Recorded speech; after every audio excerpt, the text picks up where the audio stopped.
আবারও আপনাকে champions league সপ্তাহ মোবারক জানাচ্ছি। চ্যাম্পিয়ন্স লিগের সপ্তম ম্যাচ ডে, 2 দিনে 18টা ম্যাচ। মঙ্গলবারের প্রিভিউ অ্যান্ড প্রেডিকশন আপনি দেখে ফেলেছেন, এবার বুধবারের পালা, তাই বুধবারের ম্যাচগুলো চ্যাম্পিয়ন্স লিগের প্রিভিউ অ্যান্ড প্রেডিকশনও দেখে নেব এখানে। লাস পালমাসের সঙ্গে 4-1 গোলে জেতার পর Real Madrid coach Carlo Ancelotti একটা জ্বলন্ত প্রশ্ন ছুড়ে দিয়েছেন তাদের সমালোচকদের কাছে। তিনি বলেছেন যে আপনারা বলেন রিয়াল মাদ্রিদ এই মৌসুমে খারাপ খেলছে, তাহলে যদি খারাপ খেলেই থাকে তাহলে রিয়াল মাদ্রিদ লা লিগার টপে বসে কি করে? হ্যাঁ, খুবই যুক্তিযুক্ত প্রশ্ন, সেটা নিয়ে কোনো সন্দেহ নেই। কিন্তু একই রিয়াল মাদ্রিদ যখন চ্যাম্পিয়ন্স লিগে মাত্র 9 পয়েন্ট নিয়ে অনেক নিচে বসে থাকেন, তখন সেই রিয়াল মাদ্রিদকে নিয়ে আপনি সমালোচনা করতেই পারেন, সমালোচনা করাটা জায়েজ। তাই এই বছরের চ্যাম্পিয়ন্স লিগের রেইনিং, ডিফেন্ডিং, আনডিসপিউটেড কিন্তু fragile champions of champions league যখন এই ম্যাচটা খেলতে নামছে সালজবুর্গের সঙ্গে, তখন তাদের সামনে রিস্ক ফ্যাক্টরটা অনেক বেশি হাই। এবং এখনো পর্যন্ত সুপার কম্পিউটার, অপটার সুপার কম্পিউটার বলছে সরাসরি চ্যাম্পিয়ন্স লিগের রাউন্ড অফ 16-এ রিয়াল মাদ্রিদের কোয়ালিফাই করার চান্স লেস দেন 1%। কিন্তু একই সঙ্গে তারা জানাচ্ছে যে চ্যাম্পিয়ন্স লিগের রাউন্ড অফ 16-এর প্লে অফ রাউন্ডে রিয়াল মাদ্রিদ উঠে যাবে, সেটা নিয়ে কোনো সন্দেহ করাটা, বরং যিনি সন্দেহ করবেন তিনি আসলে ফুটবল বোঝেন না, এরকম একটা ব্যাপার ঘটনা ঘটবে। এখন রিয়াল মাদ্রিদের সামনে যখন সালজবুর্গ রয়েছে, এই রিয়াল মাদ্রিদ শেষ যে ম্যাচগুলো খেলেছে 11টা, সেই 11টা ম্যাচের মধ্যে শুধুমাত্র ওই সুপার কোপা এসপানিয়ার ম্যাচের ফাইনালটা বাদ দিলে এল ক্লাসিকো সবগুলো ম্যাচেই তারা এখন পর্যন্ত আনবিটেন। এই ম্যাচগুলোর মধ্যে রিয়াল মাদ্রিদ গোল করেছে 41টা, এবং ফাইনালে যে কিলিয়ান এমবাপেকে প্রমিস করা হয়েছিল, সেই কিলিয়ান এমবাপে আস্তে আস্তে তার খোলস ছেড়ে বেরিয়ে আসছেন। রিয়াল মাদ্রিদের হয়ে সবচেয়ে বেশি গোল স্কোরার কিন্তু সব কম্পিটিশন মিলে 18টা এই কিলিয়ান এমবাপে। গোল পাচ্ছেন জুড বেলিংহাম, যেই জুড বেলিংহামকে অনেক সমালোচনা শুনতে হয়েছে, সেই জুড বেলিংহাম শেষ 14 ম্যাচে 9টা গোল পেয়েছেন। একটা চমৎকার গোল করেছিলেন লাস পালমাসের সঙ্গে, সেটা অবশ্য বাতিল হয়ে গিয়েছিল VAR চেকের পর। এবং সবচেয়ে আন্ডার অ্যাপ্রিসিয়েটেড BMVR এর মধ্যে সেই রদ্রিগো কিন্তু গোল এনে দিচ্ছেন, এবং তার ডিফেন্সিভ যেই ওয়ার্ক রেট রয়েছে সেটার কারণে কার্লো আনচেলত্তি যে কোনো বড় ম্যাচে রদ্রিগোকে অবশ্যই স্টার্ট করাবেন। এবং ভুলে গেলে চলবে না, ভিনিসিউস লা লিগা হয়তো খেলতে পারছেন না, আরেকটা ম্যাচ তিনি সাসপেন্ডেড থাকবেন, তবে চ্যাম্পিয়ন্স লিগে সালজবুর্গে পেলে তিনি অনেক কিছুই কিন্তু করে ফেলতে পারেন সেই লেফট ফ্ল্যাঙ্ক থেকে। রিয়াল মাদ্রিদ যখন এই ম্যাচটা সালজবুর্গের সঙ্গে সান্তিয়াগো বের্নাবেউতে খেলতে নামছে, এটা মনে রাখা ভালো, এটা সালজবুর্গের জন্য তাদের বছরের প্রথম ম্যাচ। ডিসেম্বরের 26 তারিখে তারা শেষ ম্যাচ খেলেছিল, এবং সেই ম্যাচ খেলার পর পেপ লিঞ্জার্স অর্থাৎ ইউর্গেন ক্লপেরই একসময় সহকারী লিভারপুলে তাকে কিন্তু বরখাস্ত করা হয়েছে তার রিসেন্ট রান অফ ফর্মের কারণে। সালজবুর্গের অবস্থানও চ্যাম্পিয়ন্স লিগের যেই পয়েন্ট টেবিল রয়েছে সেখানে খুব একটা ভালো নয়, তাই রিয়াল মাদ্রিদের জন্য এই ম্যাচে 3 পয়েন্ট নিশ্চিত করাটা তাদের রাউন্ড অফ 16-এ কোয়ালিফিকেশন, প্লে অফ রাউন্ডে কোয়ালিফিকেশনের জন্য খুবই জরুরি। সেটা রিয়াল মাদ্রিদ জানে, কার্লো আনচেলত্তি আরো ভালো মতোই জানেন। চ্যাম্পিয়ন্স লিগটা যখন শুরু হয়েছিল তখন ম্যানচেস্টার সিটি এবং PSG-কে দেখে আপনাদের মনে হয়েছিল যে এই নতুন রিভ্যাম্পড 36 দলের চ্যাম্পিয়ন্স লিগে দুটো দল অনেক উপরেই শেষ করবে, কোনো ঝামেলা ছাড়াই হয়তো তারা রাউন্ড অফ 16-এ উঠে যাবে। কিন্তু যখন তারা সপ্তম ম্যাচ ডেতে একে অন্যের বিপক্ষে খেলতে নামছে ফ্রান্সে অর্থাৎ প্যারিসে, তখন দুই দলের অবস্থানটা এমন একটা জায়গায় যেটা আপনি কখনো কল্পনাও করতে পারেননি। একটা দুঃসময়ের সময় এরই মধ্যে ম্যানচেস্টার সিটি পার করে গেছে সবগুলো কম্পিটিশন মিলে। অন্যদিকে লুই এনরিকের সমস্যাটা শুধু এই চ্যাম্পিয়ন্স লিগকে ঘিরেই, অথচ এই দুইজন পেপ গুয়ার্দিওলা এবং লুই এনরিকে একসময়ের বার্সেলোনার টিমমেট। স্পেনে একসঙ্গে তারা 92-এর অলিম্পিকও জিতেছেন, 127 বার একসঙ্গে খেলেছেন বার্সেলোনার হয়ে। যখন দুইজনের বিপক্ষে একে অপরে লড়েছেন 4টা ম্যাচে, দুজনকে আলাদা করা যায়নি, একজন দুটো ম্যাচ জিতেছেন, অন্যজন বাকি দুটো ম্যাচ জিতেছেন। যখন তারা এই সময় এসে তাদের একে অন্যের মুখোমুখি হচ্ছেন, তখন স্টেকটা খুবই হায়ার। ম্যানচেস্টার সিটি তারা বসে আছে 22 নম্বর স্থানে এবং রেলিগেশন জোনে বসে আছে এই মুহূর্তে PSG, তাদের পয়েন্ট নাম্বার মাত্র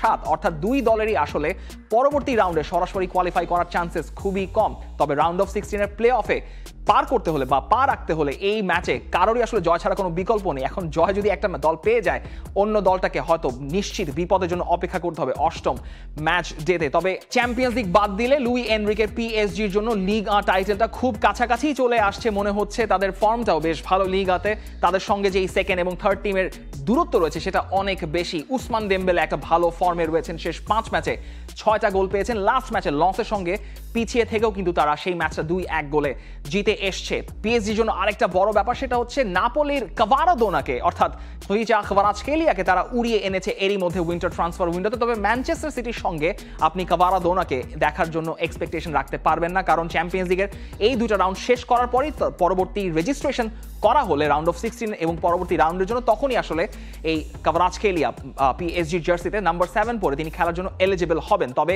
ম্যানচেস্টার সিটির জন্য তাদেরও একটা ফর্মের আপটার্ন হয়েছে। শেষ 6 ম্যাচে তারা আনবিটেন, বছরের শেষ থেকে শুরু করে লাস্ট ম্যাচে তারা ইপসউইচকে 6 গোলে উড়িয়ে দিয়েছে। হল্যান্ড গোল পাচ্ছেন, 9.5 বছর একটা কন্ট্রাক্ট সাইন করেছেন এবং হল্যান্ডের কাছ থেকে পেপ গুয়ার্দিওলা এক্সপেক্ট করছেন, যদিও তার সংসার একটা ভাঙন ধরেছে, ম্যানচেস্টার সিটিকে নিয়ে তিনি ভাবতে চাচ্ছেন চ্যাম্পিয়ন্স লিগে পরের রাউন্ডে যাওয়া নিয়ে। পিএসজি ম্যানচেস্টার সিটির ম্যাচটা একটা রাবার ফাইট হবে। যদি কোনো দল জিতে যায় সেই দলের জন্য একটা বড় বাঁচবে, তারা হাফ ছেড়ে বাঁচবে, কিন্তু যে দলটা হেরে যাবে তাদেরকে একটা নিশ্চিত বিপদের জন্য অপেক্ষা করতে হতে পারে পরবর্তী রাউন্ডে যাওয়া নিয়ে। এই ম্যাচটা আপনি কখনোই হয়তো মিস করতে চাইবেন না বুধবারের চ্যাম্পিয়ন্স লিগের ফিক্সচার থেকে। সিমন ইনজাগির অধীনে ইন্টার মিলানের রিবিল্ডটা একটা ডাইনেস্টিতে পরিণত হয়েছে। আপনি এই দলটাকে যখন দেখবেন, এই দলটা 6ষ্ঠ স্থানে বসে আছে এই চ্যাম্পিয়ন্স লিগের টেবিলে, কিন্তু এই দলটা মাত্র একটা গোল কনসিড করেছে, সেটাও লাস্ট রাউন্ডে লেভারকুজেনের সঙ্গে একদম শেষ মুহূর্তে যখন তারা একটা গোল খেয়ে সেই ম্যাচটা হেরে গিয়েছিল। এছাড়া একদম পারফেক্ট 10-on-10 রেকর্ড ইন্টার মিলানে, এবং এই ইন্টার মিলান খেলতে যাচ্ছে স্পার্তার মাঠে। তাদের ম্যাচটা আপনি ধরে রাখতে পারেন ইন্টার মিলান সম্ভবত পরের রাউন্ডে এক পা না হয়তো 2 পাই দিয়ে রেখেছে, এবং স্পার্তার যখন এটা 2025 সালের প্রথম ম্যাচ, সেই ম্যাচে আপনি ইন্টার মিলানকে স্বাভাবিকভাবেই এগিয়ে রাখবেন। এবং লাউতারো মার্তিনেজ ফাইনালি তিনি তার যেই মাঝখানে গোল খরা যাচ্ছিল, প্রায় 52 দিন তিনি গোল পাননি, শেষ 6 ম্যাচে তিনি 4টা গোল করেছেন। গোল পাচ্ছেন ডেনজেল ডুমফ্রিজো, এবং এমপোলিকে 3-1 গোলে হারানোর যে ম্যাচটা ছিল সেই ম্যাচেও চমৎকারভাবে ইন্টার মিলান পার করে গেছে। তবে ইন্টারের জন্য বছরের একটাই সেট ব্যাক ছিল, সেটা হচ্ছে সুপার কোপাতে ইতালিয়ানাতে মিলানের কাছে হেরে যাওয়াটা। সেই সেট ব্যাকটা এরই মধ্যে অলরেডি পিছনে ফেলে দিয়েছে ইন্টার মিলান। তাদের সামনে চোখ এখন রাউন্ড অফ 16 চ্যাম্পিয়ন্স লিগে যত দূর এগোনো যায় ততটাই এগোতে চাইবে ইন্টার মিলান। আর্সেনালের ম্যাচটা ঘরের মাঠে, তাদের অপোনেন্ট দিনামো জাগ্রেব। যখনই ঘরের মাঠে চ্যাম্পিয়ন্স লিগ এবং অন্যান্য ইউএফা কাপের কম্পিটিশনে খেলা হয়, শেষ 26টা ম্যাচে আর্সেনালের জয়ের রেকর্ড অনেক হাই। 22টা ম্যাচে জয়, 3টা ড্র, মাত্র একটা ম্যাচ তারা সেখানে হেরেছিল। এবং এমিরেটসেই খেলাটা হচ্ছে, স্বাভাবিকভাবেই আপনি আর্সেনালকে ধরে নেবেন যে এই ম্যাচটা জিতলেই আর্সেনাল সরাসরি রাউন্ড অফ 16-এ কোয়ালিফাই করবে। কিন্তু আর্সেনালের আসলে সংকটটা শুধু চ্যাম্পিয়ন্স লিগ ঘিরে নয়, অন্য কোনো কম্পিটিশন ঘিরে নয়, আর্সেনালের সংকটটা আসলে আর্সেনালের মধ্যেই। কারণ আর্সেনাল নিয়ে অনেক প্রমিস রয়েছে, মিকেল আর্তেতা একটা ডাইনেস্টি করতে চাচ্ছে, সেই ডাইনেস্টিটা আসলে কোথায় যাচ্ছে সেটা আসলে টের পাওয়া যাচ্ছে না। সেটা হচ্ছে আমি পরদিন ভালো করব, আমি পরদিন এটা জিতে দেখাবো, সেরকমই প্রত্যাশা আর্সেনালের ভক্তদেরকে আর্তেতা দেখিয়ে যাচ্ছেন, সেটা শুধু এখন আসছে না। তাদের একটা হিউজ রিবিল্ডের দরকার রয়েছে, সামনের ফ্রন্ট লাইনে কোনো স্ট্রাইকার নেই, এবং তাদের যে ইনজুরি সংকটটা রয়েছে সেই ইনজুরি সংকট নিয়ে যদি যারা চ্যাম্পিয়ন্স লিগের পরবর্তী রাউন্ডে যায়ও, প্রিমিয়ার লিগও যদি তারা টাইটেল রেসে থাকে, সেটা কতদূর তারা টিকতে পারবে সেই প্রশ্নটা বারবার এখন ঘুরে ফিরে আসছে।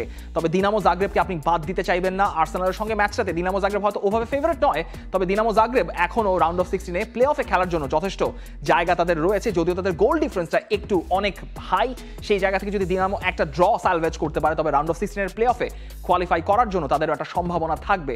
তবে এই ম্যাচে আর্সেনালই ক্লিয়ার ফেভারিটস।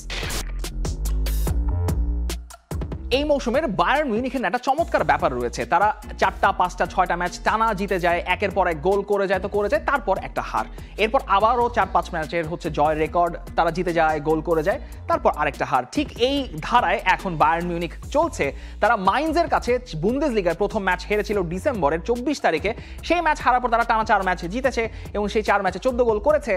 লিরয় সানে গোল পাচ্ছেন, মুজিয়ালা তিনি তো গোল করবেনই, তিনি গোল করে যাচ্ছেন, হ্যারি কেইনও তিনিও গোলের ধারাটা জারি রেখেছেন। এবং সেই সময় এখন চ্যাম্পিয়ন্স লিগে তাদের অপোনেন্ট ফায়েনুর্দ, যারা কিনা এই চ্যাম্পিয়ন্স লিগের গ্রেট এন্টারটেইনার্স এবং সব কম্পিটিশন মিলেই গ্রেট এন্টারটেইনার্স, কারণ তারা শেষ 18 ম্যাচের 10টা ম্যাচের মধ্যে 3টার বেশি অধিক গোল করে ম্যাচ জিতে এসছে। কিন্তু তারপরও ফেইনুর্দকে আপনি হয়তো বায়ার্ন মিউনিখের এগেইনস্টে ফেভারিট ধরতে নাও পারেন, কারণ ফেইনুর্দের ঘরের মাঠে খেলা হচ্ছে রটারডামে।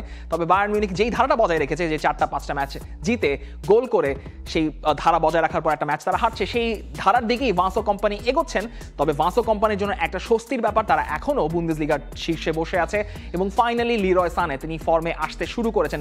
মুজিয়ালা তো একা আসলে বায়ার্ন মিউনিখের ম্যাচ বের করতে পারবেন না, হ্যারি কেইনও ম্যাচ বের করতে পারবেন না।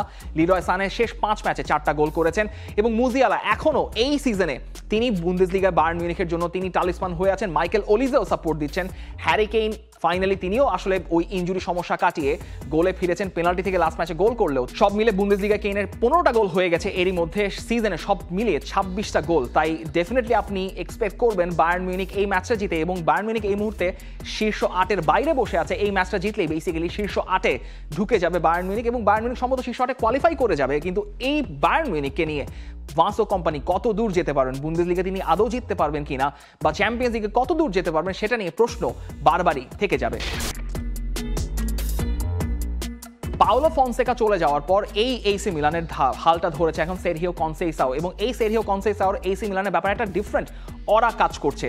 সেরহিও কনসেইসাও খুবই সাধারণ একজন মানুষ, তিনি ফুটবলের একদম বেসিক দিয়ে তিনি ম্যাচ বের করতে চান, তার ওইসব ট্যাকটিক্সের ধার তিনি খুব একটা ধারতে চান না, এবং সেটা দিয়ে কিন্তু একটা সুপার কোপাতে ইতালিয়ানা এরই মধ্যে ইন্টার মিলানের কাছ থেকে ছিনিয়ে নিয়েছে এসি মিলান। যদিও তারা শেষ ম্যাচে ইউভেন্তুসের সঙ্গে 2-0 গোলে হেরে গিয়েছে, তারপরও এই এসি মিলানকে আপনাকে একটু সমীহ করতে হতে পারে। তার কারণ হচ্ছে প্রথম 2টা চ্যাম্পিয়ন্স লিগ হারার পর, যদিও সেটা পাওলো ফনসেকার অধীনে, এর পরবর্তী 4টা ম্যাচ টানা কিন্তু এসি মিলান জিতেছে, যে রেকর্ডটা তারা করেছিল 2002-03 সালে, এবং সেই মৌসুমে কিন্তু AC Milan champions league champion হয়েছিল। তাদের বর্তমান ওপোনেন্ট জিরোনা, এই ম্যাচে জিরোনা অনেকটা পিছনে পড়ে আছে, এবং শেষ 9 ম্যাচে তাদের রেকর্ডটা খুব একটা ভালো নয় এই সিজনে। সেই জিরোনার সঙ্গে যখন এসি মিলান খেলতে নামছে, সেই এসি মিলান যদি এই ম্যাচটা জিতে যায়, তবে শীর্ষ 8-এ উঠে যাওয়ার জন্য কিন্তু সরাসরি তারাও আরেক পা দিয়ে রাখতে পারে। অর্থাৎ শীর্ষ 8-এর লড়াইটা কিন্তু এই এসি মিলান, এই Bayern Munich, Atletico, Borussia Dortmund কিন্তু জমিয়ে তুলবে এই রাউন্ড অফ ফিক্সচার থেকেই। এসি মিলানের জন্য ফিক্সচারটা খুবই সহজ, তবে জিরোনার যদি কম্পিটিশনে কোনোভাবে টিকে থাকতে হয়, তবে এই ম্যাচে পয়েন্ট স্যালভেজ করতেই হবে এসি মিলানের এগেইনস্টে। চ্যাম্পিয়ন্স লিগের 22 এবং 23 তারিখ বুধবারের ফিক্সচারে আপনি দেখবেন শুরুতে আরবি লাইপজিগ এবং স্পোর্টিং সিপির ম্যাচটা, যেটা রেডবুল অ্যারেনাতে শুরু হবে, এবং শাখতার ডোনেটস্ক ব্রেসের ম্যাচ ভেল্টনিস অ্যারেনাতে। এই ম্যাচ দুটো আপনি দেখবেন 22 জানুয়ারি বুধবার বাংলাদেশ সময় রাত 11:45-এ, কিন্তু রাত 2টো বাজতেই আপনার জন্য এক গাদা মেইন ইভেন্ট 7টা ম্যাচ। সেই সময় সান সিরো ইউসেপে মিয়াৎজাতে এসি মিলান জিরোনার ম্যাচ রয়েছে এমিরেটসে আর্সেনাল ভার্সেস দিনামো জাগ্রেব, সেল্টিকের হ্যামডেন পার্কে ইয়াং বয়েজকে আতিথেয়তা দিবে স্কটিশ চ্যাম্পিয়ন সেল্টিক। ফেইনোর্ড বায়ার্ন মিউনিখের ম্যাচটা আপনি দেখবেন স্টাডিয়ন ফাইনোর্ড থেকে, এবং পার্ক দে প্রাসে সবচেয়ে বড় ম্যাচ, সবচেয়ে ব্র্যাগিং রাইটসের match, PSG versus Manchester City. Santiago বেরনাবেওতে আপনি দেখবেন রিয়াল মাদ্রিদ ভার্সেস আরবি জালজবুর্গের ম্যাচ, যেই ম্যাচটা রিয়াল মাদ্রিদের জন্য খুবই খুবই গুরুত্বপূর্ণ। একই সঙ্গে সেই সময় অ্যাপেট অ্যারেনাতে স্পার্তা প্রাগের সঙ্গে খেলবে ইন্টারন্যাশনাল মানে ইন্টার মিলান, যেই ম্যাচগুলো আপনি দেখবেন বাংলাদেশ সময় রাত 2টোয়। চ্যাম্পিয়ন্স লিগের বুধবারের যে ফিক্সচারগুলো রয়েছে সেগুলোর প্রেডিকশন আপনি জানিয়ে দিতে পারেন আমাদের কমেন্ট সেকশনে। বাংলাদেশ প্রিমিয়ার লিগ 2025, 7টি দলের জমজমাট লড়াইয়ে মাতবে পুরো দেশ। দেখতে চোখ রাখুন টি স্পোর্টস নেটওয়ার্কে।